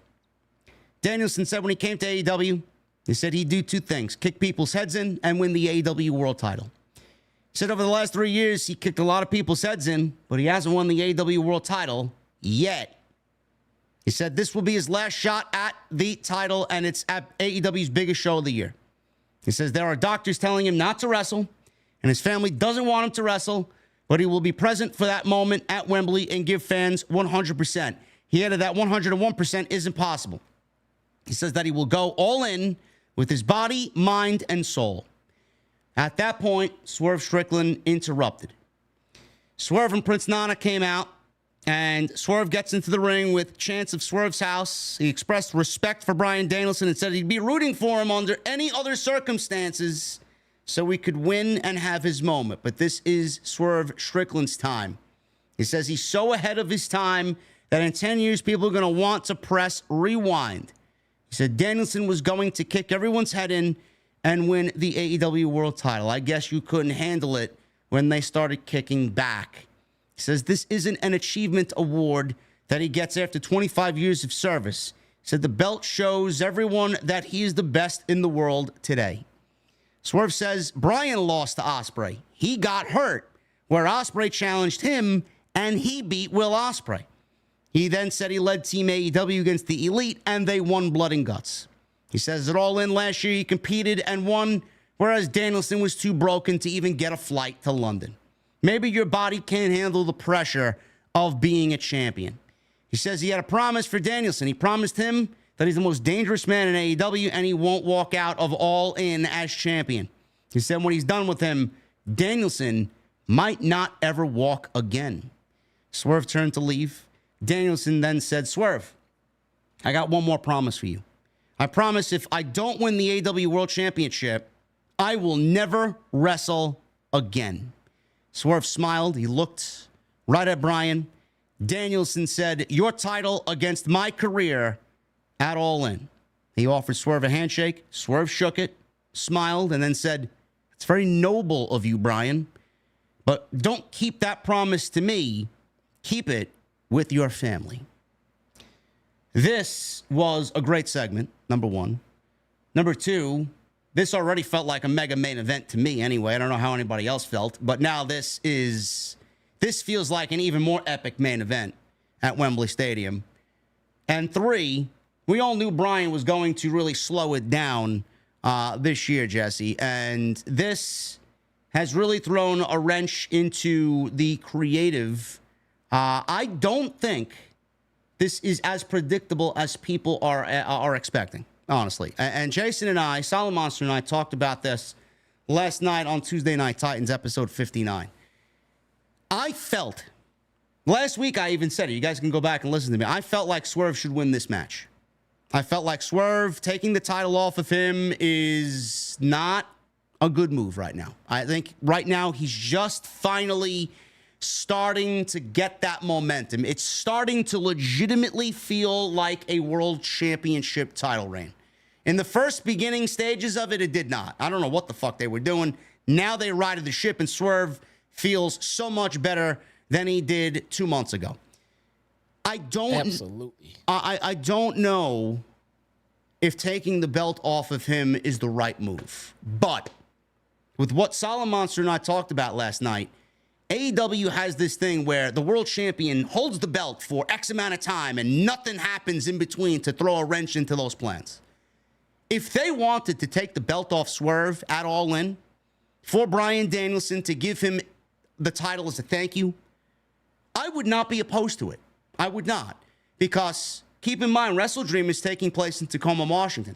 We can get that match between Swerve and Bryan, run it back again, and Bryan can put over Swerve in his home state, and it would almost make Swerve even bigger than he was coming into this All-In match. Plus, you're giving Bryan that thank you and that send-off at the biggest show of the year. That would be his swan song right there, kind of. I feel like if they did that, there would be no issue with that as far as creative, as far as I'm concerned. I feel like that is something that they would definitely go out there and do, even though you and I have talked about this last week. Bryan, if you ask him, he probably doesn't even want to win the world fucking title. He probably won't want to take no Swerve Strickland, but you can't defy Tony Khan. He did the same thing with Sting. Sting didn't want to be a champion. He made Sting the tag team champion only to fucking vacate the titles after that Revolution show earlier in February. So I feel like if they do put the belt on Bryan, I don't think it's going to hurt Swerve in any way because you always got the Hangman Adam Page X factor. And I genuinely think if Page is not going to be booked at All In, I feel like he's going to play a factor in this match. And I think we saw a little bit of that tonight with Darby. I feel like he's just going to snap and he's going to do something completely reckless and just go into business for himself. I think Bryan wins the championship, and I think Hangman costs Swerve the title at All In. So this match coming into this week, for me, it had no excitement for me. It had no real other than seeing these two wrestle.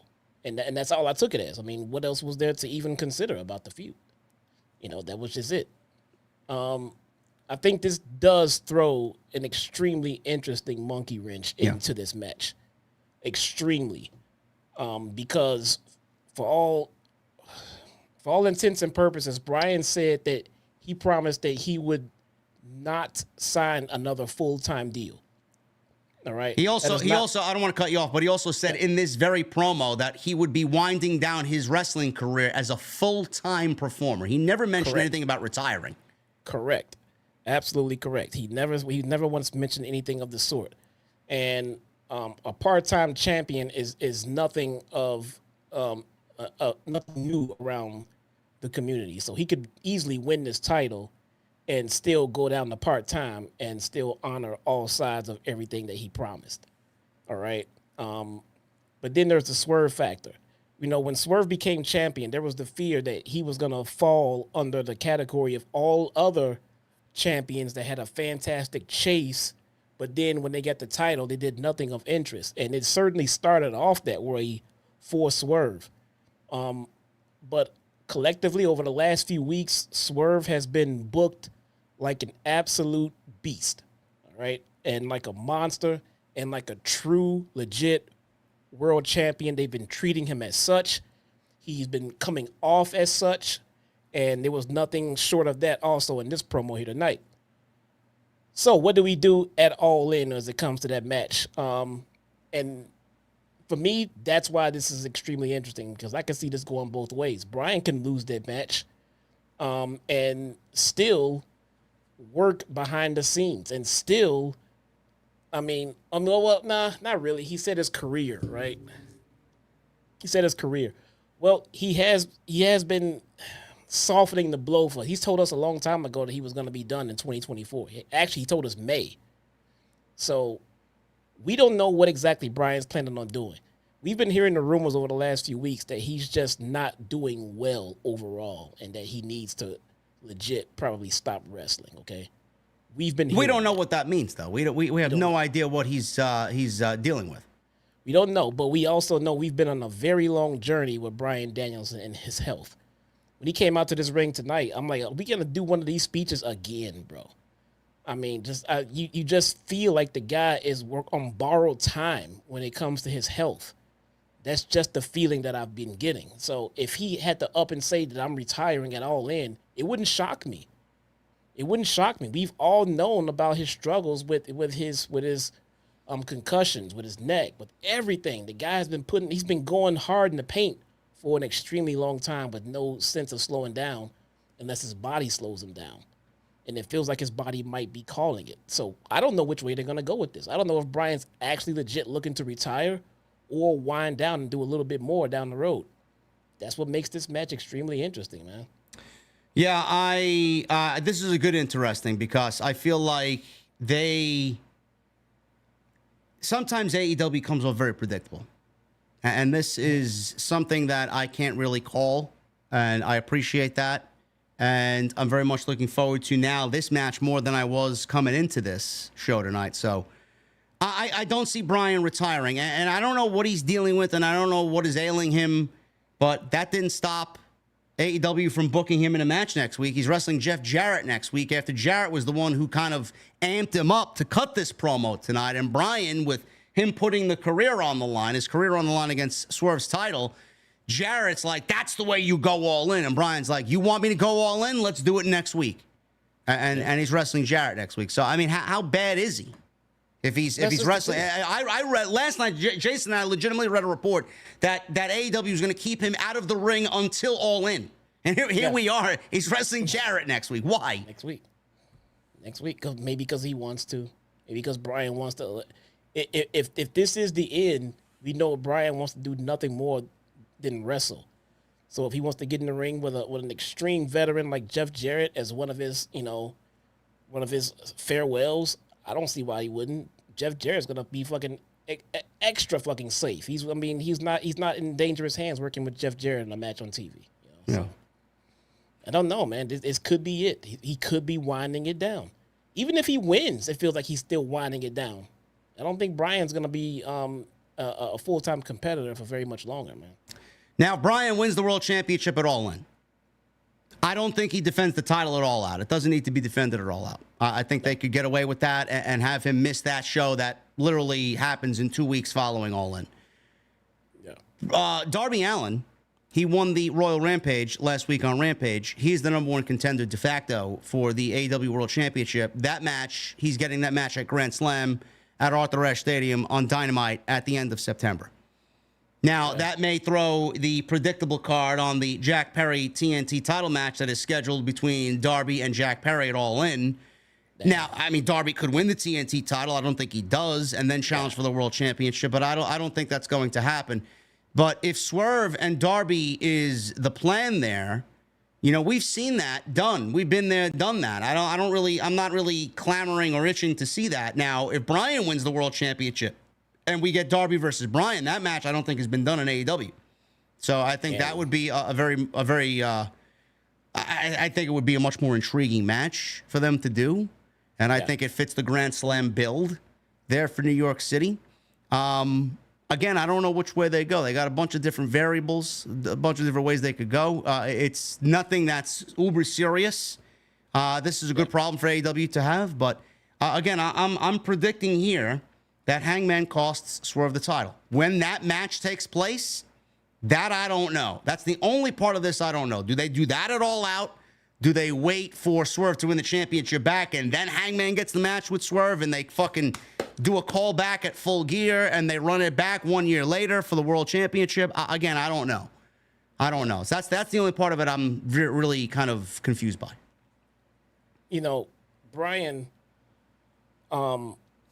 Bryan versus Darby, I could see it. And I know we got Darby in the main event later, but I'm going to say this about Darby now.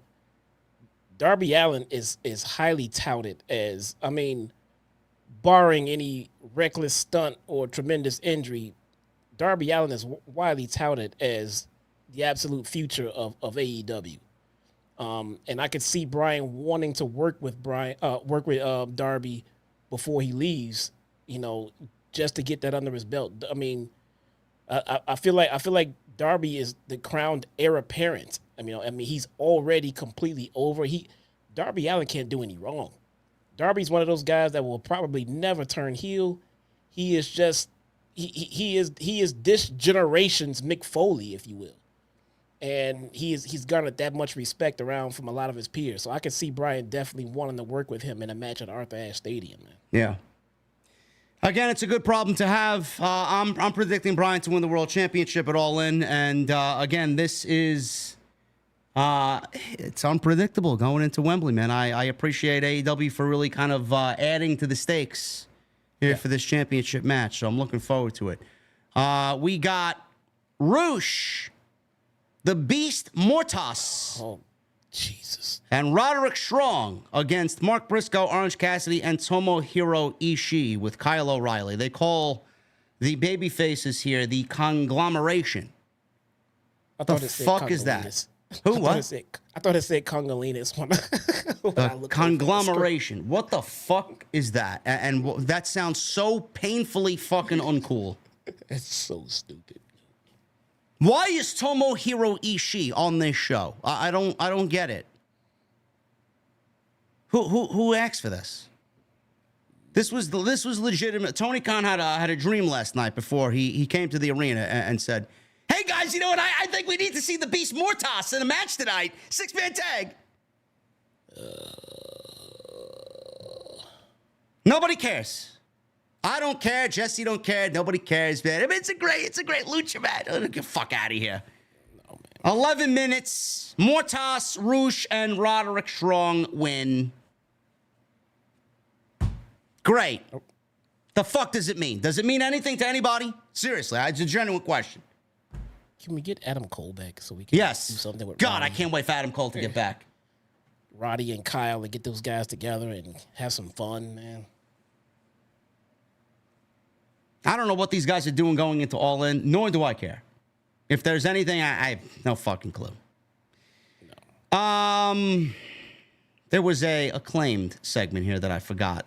I think I skipped past it. Let me see. Let me go back. Don't blame you. The Acclaimed. Where are you, man? Did I write it down? Oh, yeah, here it is. Billy Gunn and the Acclaimed cut a promo backstage. Max Caster said they're going to Collision to look for FTR. He asked if they're scared of them. He said the Southern hospitality is great in South Carolina. The people are simple, but he wants to face FTR to prove them wrong about him being a rapper and not a serious wrestler. Max Caster says he's the best wrestler alive. Anthony Bowen says they will find them Saturday night. By the way, Collision is 5 p.m. on Saturday night. Why? SummerSlam. That's why. I think Max Caster needs to stop saying he's the best wrestler alive. I know he probably says it for comedic purposes, but it's no. Also, this reminded me of something. I want to go back a little bit to Swerve and Bryan. If we're trying to make Swerve the top babyface of the company, as he should be, you're making it very hard for us to want to cheer on your top babyface when he's facing Bryan in his career. Swerve will be a heel at Wembley Stadium. You're gonna have to be. Yeah. He's gonna. I mean, he's not gonna be a quote unquote heel, but he's definitely gonna have to heel it up for sure. He's gonna work heel. He's gonna have to work heel. Yeah, for sure. And this is another thing. Why do we have babyface Acclaim looking for babyface FTR on Collision? So it seems to me that we're trying to garner some interest for Collision. So we're prompting everyone to tell them that the Acclaim will be on Collision, and that just doesn't feel like enough for me to want to tune into Collision. Someone in the chat asked, so no more Collision reviews. I don't know where the fuck you've been, but I haven't covered Collision in fucking months. No.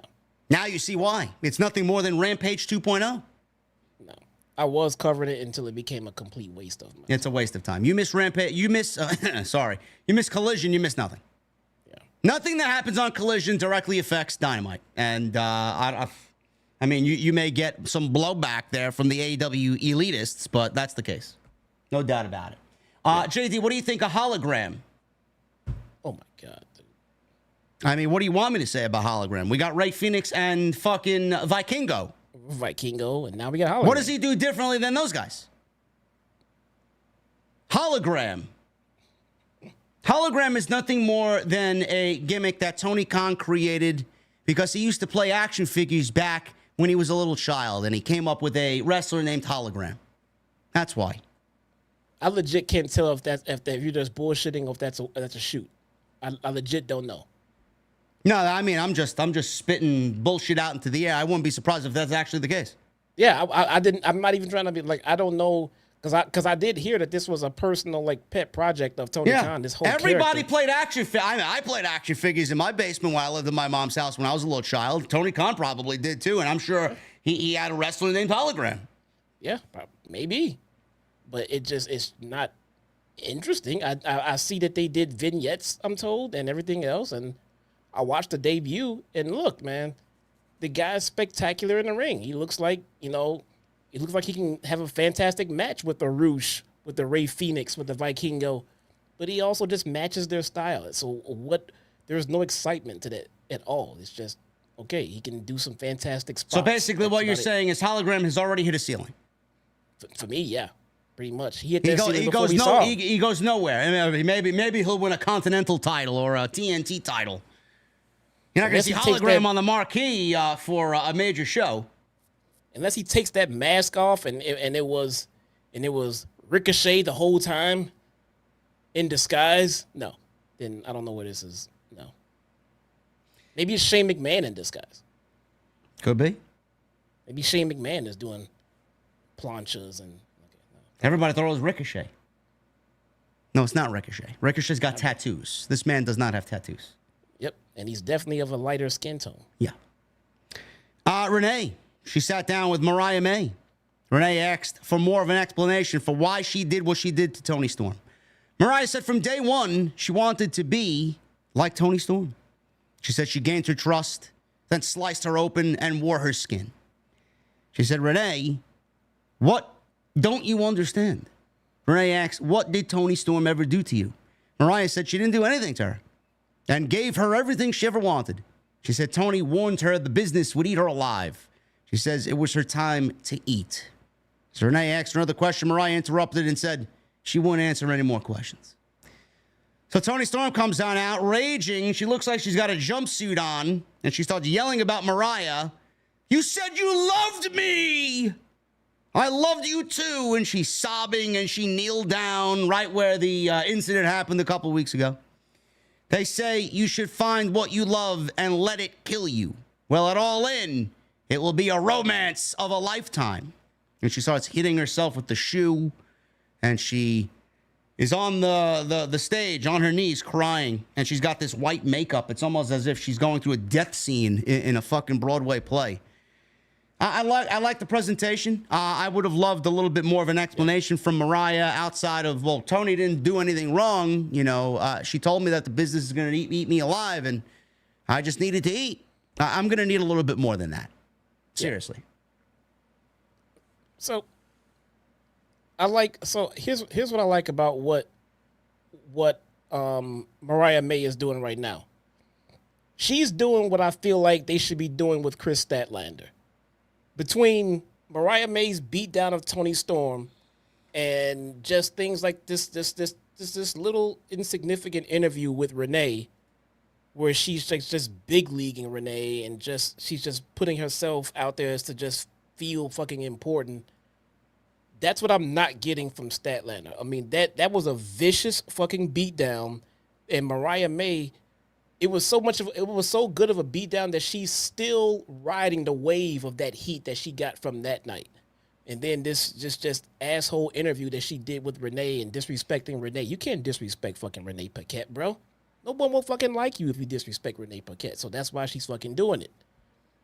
Mariah May is coming off as a fantastic villain, a fantastic heel. She's not getting a lot. I'm not gonna lie. She's not getting a lot of feedback from the fans and the crowds wherever she goes. She's not getting a lot of heat for it. But I feel that she's doing a pretty good job at being a heel for Toni Storm right now. Yeah, listen, I think the heat's going to come in Wembley. I feel like with her being there and the amount of respect that Toni has garnered over there as well, I think it's going to be a great match there. But yeah, I mean, right now there isn't any heat coming out from the American audience. I agree. Yeah. I feel like there needs to be more. I feel like they've really, this is AEW's problem. They do such a great job in this case building. And then when they get to the match, it's like, all right, we're done. Yeah. It's like, no, you got 4 weeks to go, bro. I mean, there's still 4 weeks of fucking television. I mean, you got to put the frosting on that cake. You got to put the fucking, the syrup on the waffles. You got to put the cream in the fucking coffee. I mean, you just can't serve me fucking black coffee, bro. It's not the way I want it. It's like, what are you doing?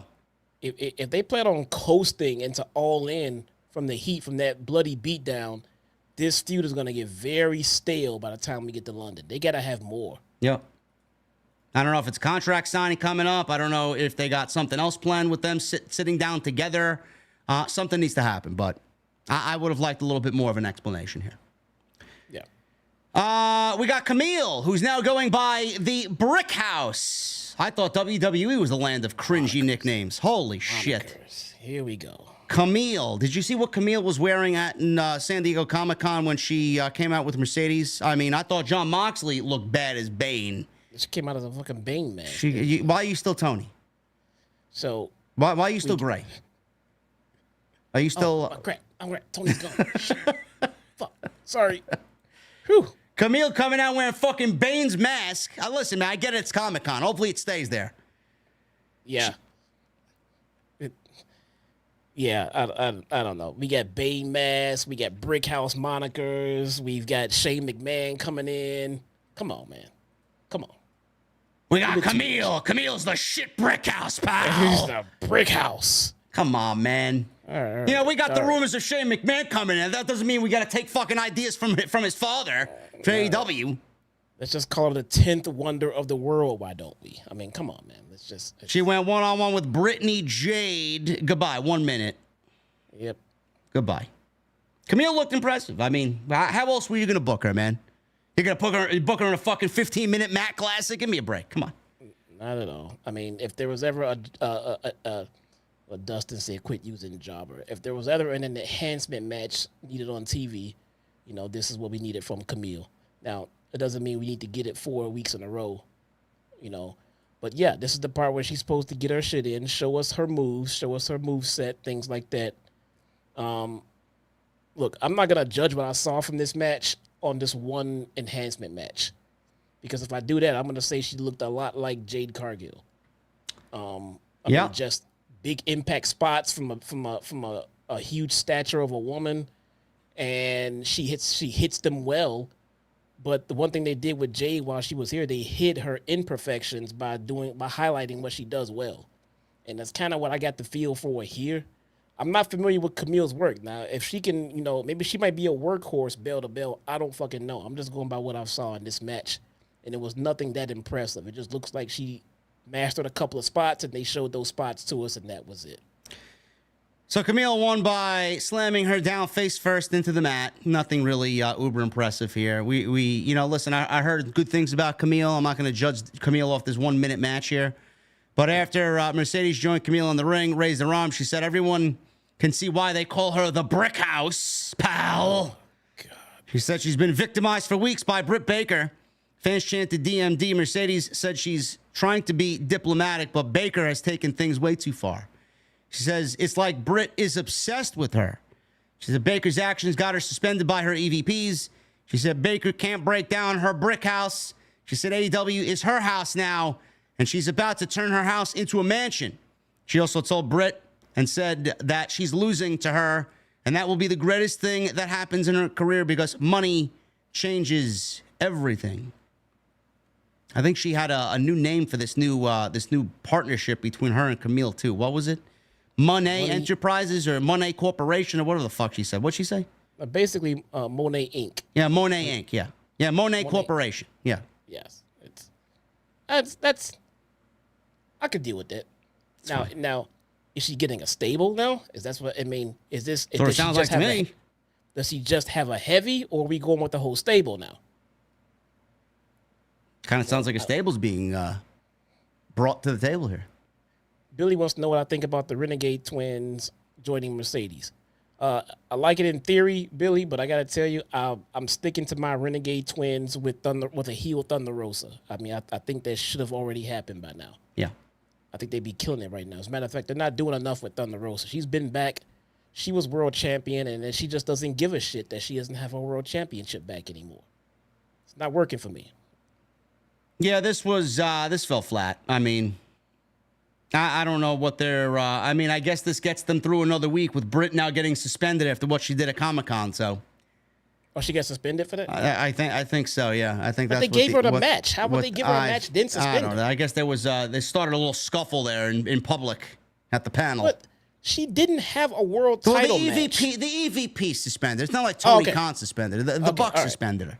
Okay, fine. All right, yeah. that makes sense then. Okay. Yeah. So I don't know. Listen, I'm still excited for the match. This obviously is going to lead to Jamie Hayter coming back. Sal Monster and I talked about this last night. I do not bring Jamie Hayter back until All In. The pop should be at Wembley, not at fucking Dynamite in front of 1,500 people in fucking Bumblefuck, South Carolina. Give me a break. Yeah, I agree. Main event time. Darby Allin goes one-on-one with Adam Hangman Page. Can I say, I love Adam Page. The presentation of Adam Page is fucking great. It's so fucking great. Man. You know? And he's not a heel or a baby face, and we can't figure it out, and I fucking love it. So good as Adam Page. I love it. This is the best Hangman that we've gotten so far. His music is fucking epic. I love it. Man.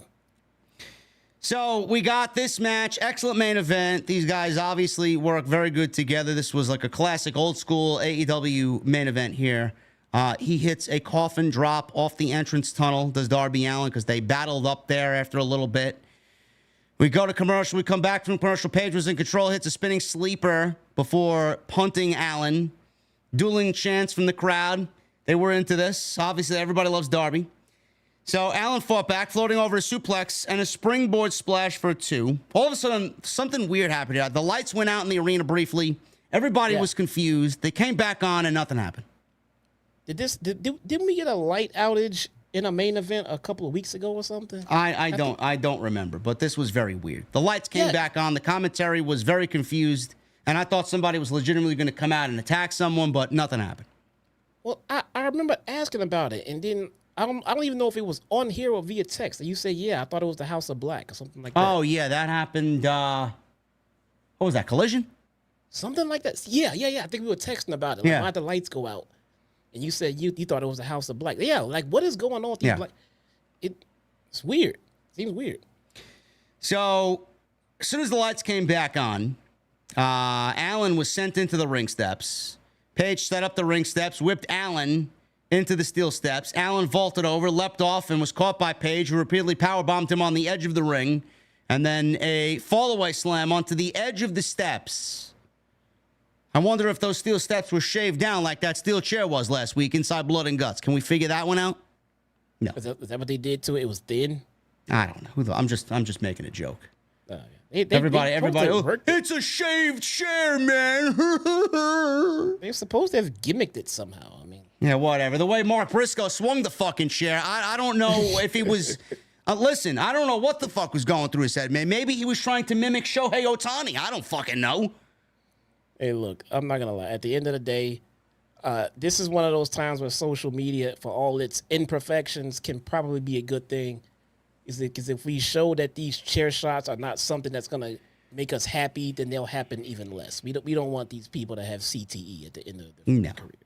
No. You hear that, QT? Fucking raising his sword in defense of AEW. Nobody can say anything bad. I don't know who that guy is claiming to be QT, man, but he's a fucking body. It looks like fucking Triple H, dude. What the fuck is going on with QT? Listen, good for him. Good for him. So after the fallaway slam on the edge of the steps, we go to another commercial break, final commercial break of the show. Come back, Allin beat the count, Page is in control. Avalanche slam. Allin rolled to the apron again. Page looked to set the steps up again, wanting another fallaway slam, but Allin escaped, sweeping Page's legs out onto the steps. Page sat up. Allin flew through the ropes with a dive off the steps. Back in the ring, Allin took his belt off and started whipping Page, which was no DQ, I guess. They just let it go. And then he hits a code red on Page for a 2 count. Allin wanted a coffin drop, but Page caught him into a sleeper, only for Allin to roll him into a pin attempt for a very close 2. Allin tried for the buckshot, but Page turns him inside out with a big lariat, which could have been a buckshot of his own. It was very nasty, was the lariat. Page hit a powerbomb before following it up with a deadeye, only to hold on to hit another deadeye. So Page kept staring at Allin, and he was not getting up. They showed Darby on the mat, and Page was just allowing him to get up. Darby tried to stand. He collapsed, and Page took too long to follow up. So Allin basically at this point was playing possum. Rolled him up, cradle, flash, pin, 1, 2, 3, and Darby Allin beats Hangman. I was actually shocked by this. I thought they were going to give the match to Page. Page loses. He was furious. He chucked chairs into the ring as Allin was helped up the ramp by Bryce Rumsberg, the referee, and Allin flipped off Page to end the show. I was actually shocked that Paige lost this. I still don't know what Paige is doing going into All In, if he's even going to have a match at this point. A lot of people are mentioning Okada. I just don't see how it makes sense. I said maybe Jeff Jarrett. Maybe. No, nobody. Maybe he doesn't even get a match at All In. Maybe his spot for All In is to cost Swerve the title. Could be his only spot. He's going to be on the show. He'll be in London. He'll be there, yeah. So I don't know if he's going to get a full match or Okada. I don't know why you would pass on the opportunity to put Hangman and Kazuchika Okada in a match at Wembley. So neither one that has anything going on right now. They've already teased a confrontation, and they got 4 weeks to go. Yep. They could easily put together a nice little match between those fucking two guys, man. Easily. Thank you guys very much for joining us on the post show. Hopefully you were thoroughly entertained. These shows are generating less and less interest, man, on Wednesday night. I don't know what the fuck's going on, but it's just the state of the pro wrestling space here on social media for the summer, man. Hopefully things pick up with the Tribal Chief coming back on Saturday night. But thank you guys. Confirmed? I'm making it confirmed. Okay, but you're promising a lot, because if I don't get my Tribal Chief back, I'm making it confirmed, motherfucker. He's coming back. All right. I better get. Okay. All right. Cody's gonna need something. Yeah. We'll see. But thank you guys very much for joining us on the post show tonight. AEW Dynamite in the books. Last post show of July. We're gonna get into your super chats in just a second, but want to make sure you guys hit that thumbs up. Let's try for 1,000 likes. Follow us on social media at JD from NY206, at Chi-Town Smark. And please hit that subscribe button to both of our channels down below here on this channel. And then go follow Jesse on his YouTube channel. I linked his channel down below in the description. Joseph Taylor, $10 super chat. JD, you were talking on your Monday Night Raw live stream about Gunther and how you can see Gunther vs. Dragunov at WrestleMania 41. How do we get there? Dragunov wins the Rumble or the Elimination Chamber? I was just making a very, very early prediction. I don't think that's the case. I think they got bigger things lined up for Gunther, honestly. With John Cena back, I think that throws a lot into the world title picture on both Raw and SmackDown. The Cena tour. Who, does he have anybody on Saturday? No. No? He's not wrestling. When does the tour start? It starts the first Netflix episode of Raw. Oh, okay. All right. Michelle with a $2 super chat. Darby Page was a good main event. Surprised Darby won. Me too. Dude, I was actually low-key looking forward to that match just because, like we just said, Hangman is killing it right now, and Darby Allin is always over with me, man. So I was looking forward to the match happening. I could see either one coming out with a W right there, man. I mean, this is the kind of main event where someone has to take an L, and I don't know who, but someone has to. And they picked Hangman, and they kind of protected him as much as possible. I mean, it was clean, but they made it come off as a fluke, and it shouldn't have happened, and everyone was shocked about it, and that whole ordeal. He did touch a ref again. Maybe that comes into play. I don't know, but love these two guys, man. It feels like a Darby and Hangman match could main event a pay-per-view right now. Good. Yeah. Tony Brown with the 26 months. JD and Jesse, I enjoy your wrestling opinions. Couple of young men with a passion. By the way, Camille is from my home in North Carolina, Durham. And Tony Brown also says, Mariah May or Liv Morgan, whose sheets will get messed up, guys? Tony, I'm going to need you to calm down, number one. And number two, you cannot go wrong with either choice, but I'm going to choose me personally. I'm going Liv Morgan. Morgan? Yeah. Billy, thank you for the $100 super chat, brother. Appreciate you, and good luck on that double knee replacement, bro. Nick Williams with the $2 super chat. Hangman Adam Page needs to see Dr. Shelby. Now, I think Adam Page is right where he needs to be. It's good, bruh. It's good. No issues, bruh. No issues.